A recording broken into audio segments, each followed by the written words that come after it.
Let's get real. I was scrolling TikTok and found a video of a young woman from Ohio, Maya, looking exhausted as she filled out her voter registration. She said, "I had to pick a party. It felt like a trap. One side calls her a lazy socialist for wanting health care, the other a coastal elite for caring about the planet. She doesn't fit anywhere." The comments? Thousands saying, "Same. I just checked unaffiliated and hoped for the best." This isn't just one person's rant. It's the reality for millions of Gen Z and millennials. It's the student in Florida who wants gun control but distrusts big government, or the Texas entrepreneur who loves free markets but demands climate action. They see two political clubs with strict, outdated rules, and neither feels right. They're told to pick a side, but their beliefs are a mix, not a preset playlist. It's not about being indecisive, it's a crisis of identity. We're raised to be authentic, but in politics, authenticity means compromise. Want fiscal responsibility? That comes with climate denial. Want social justice? Accept government bureaucracy. For young Americans, these package deals don't make sense. They feel forced to betray one belief for another. It's like showing up to a potluck with only two unappetizing dishes. You're hungry, but you can't eat what's served. Gen Z and millennials aren't lost in the middle. They're looking at both sides and thinking, "Seriously? This is all you've got?" Their collective sigh is getting louder every election. The feeling of political homelessness is real, and it's everywhere. For our parents, politics was simple. Democrat or Republican, Beatles or Stones. You picked your team, wore the t-shirt, and stuck with it for life. The choice was clear: bigger government safety net or lower taxes and less regulation. It was Coke versus Pepsi, and other options were ignored. This made sense when information came from a few newspapers and TV channels. Political identity was inherited, like your last name. But that world is gone. Today's young voters live in a world of infinite choice. Netflix, YouTube, TikTok, custom playlists. The idea that their complex beliefs should fit into two boxes feels absurd. It's like explaining the internet with two words. When older generations ask, "Why not just pick a side?" they miss the point. Young people aren't rejecting beliefs, they're rejecting the outdated containers. The two-party system is a flip phone in an iPhone world. It technically works, but it's clumsy and missing what's needed for modern life.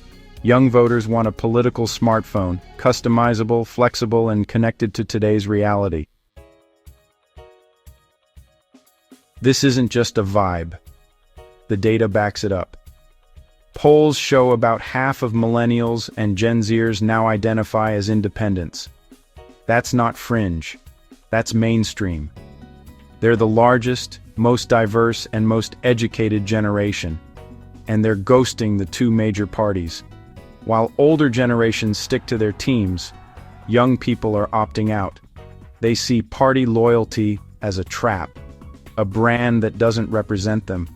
They'd rather be free agents, supporting candidates and issues on merit. This is a seismic shift. The political machine relies on party loyalty, but that foundation is crumbling. You can't just say vote Democrat or vote Republican and expect them to follow. The rise of independence is the biggest political story of our time, but the parties are in denial. Young people are building a new political center, pragmatic, independent, and impossible to ignore. So, what do these independents actually believe?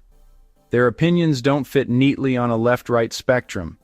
They're remixing ideologies, sampling from socialism, libertarianism, and everything in between. It drives pollsters crazy because old models can't predict them. For example, a young voter might demand climate action, but worry about government waste. They might support universal health care, but also want small businesses to thrive. They're not contradicting themselves. They want practical solutions. Many support LGBTQ+ rights and racial justice, but also defend free speech and distrust elites. They might want student debt canceled, but also explore crypto to escape traditional banks. They're pro-safety net and pro-disruption. They grew up with infinite information, comfortable holding conflicting ideas. Their core question: does this idea actually work? Not left or right, just results. A big reason for political homelessness is the collapse of trust in institutions, government, media, corporations, even religion. Gen Z and millennials grew up watching institutions fail, financial crises, endless wars, political gridlock. Why pledge loyalty to parties that serve donors over people? They see broken promises and a rigged system. Committing to a party feels like signing up with a one-star company. You know you'll get scammed. Instead, they keep their distance, treating parties with suspicion. The media landscape is fractured. Cable news is partisan. Online news chases outrage. Young people know headlines are designed to provoke, not inform. This breeds cynicism and erodes trust. Traditional messengers, party platforms, newspaper endorsements have lost authority. Political homelessness is a rational response to institutions that keep breaking their promises. So, where do young people get their political info?